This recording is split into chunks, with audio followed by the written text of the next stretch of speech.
Howdy cowpokes, today's video is a summary of Red Dead Redemption 2's Chapter 2 in 3 minutes or less, so let's get right into it. As the storm drifted away, the gang traveled downward into the heartland. Dutch sends Micah and Lenny to go search the area for lawmen. While they're out searching, the gang finds a cozy little spot of land to call their home. Just a little south of a livestock town called Valentine, Horseshoe Overlook was the perfect place to be. Even though the gang had just endured a huge setback back in Blackwater, Dutch tells everyone that everything is still going to plan, and all they needed was a little more money. As the gang settles down and gets comfortable, our new friend Kieran stays tied to a tree. Poor Kieran. Everyone around their camp has their own job. For example, Red Harlow, Uncle, gets to be lazy all day, while Strauss manages the money lending.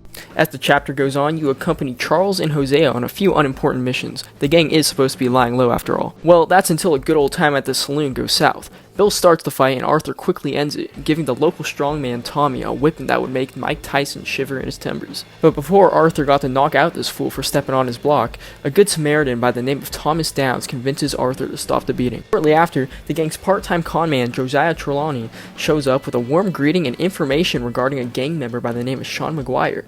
Sean was captured during the Blackwater incident and is currently being held captive by bounty hunters. With this new information, Arthur and some other high rollers in the gang go to save Sean. After bringing Sean home safe, the gang had a much needed celebration. Not so long later, Arthur would go out to collect some overdue debts for Strauss. Unfortunately, one of those debts was the Good Samaritan from earlier, Thomas Downs. Thomas had contracted tuberculosis and sadly spread it to Arthur after spitting in his face. Arthur would beat the man to death and would have to suffer for it later.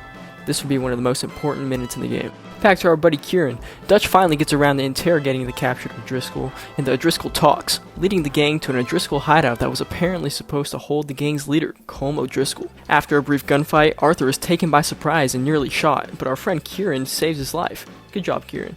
As a show of gratitude, Kieran is welcomed into the gang. Following this, Lenny runs home to the gang, giving us information that Micah has been arrested in Strawberry and that they have plans of hanging him. Arthur, being the stud that he is, just doesn't care. So Arthur and Lenny go have fun at the local saloon. When Arthur does decide to get around to freeing Micah, Micah goes on a rampage and kills about 75% of the population of Strawberry. After a terrible night in Strawberry, Arthur takes Jack fishing in a nearby river when all of a sudden, Agent Milton and Agent Ross show up. They tell him to turn in Vanderlyn in exchange for clearing his name. Bring in Vanderlyn. You have my word, you won't swing. After this encounter, Arthur rushes back to camp with Jack, alerting Dutch to what had just happened. All that robbing and stealing from Leviticus Cornwall had brought the gang lots of attention from the law. While Dutch and Arthur meet up for a quick drink, they are interrupted by Mr. Cornwall himself. The situation escalates and the gang have to shoot their way out of Valentine.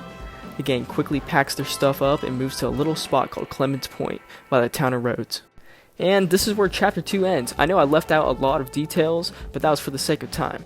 If you liked my content, check out a few of my other videos. Maybe you'll like me enough to subscribe. If you think I can improve, let me know how. And see y'all in the next one. Goodbye.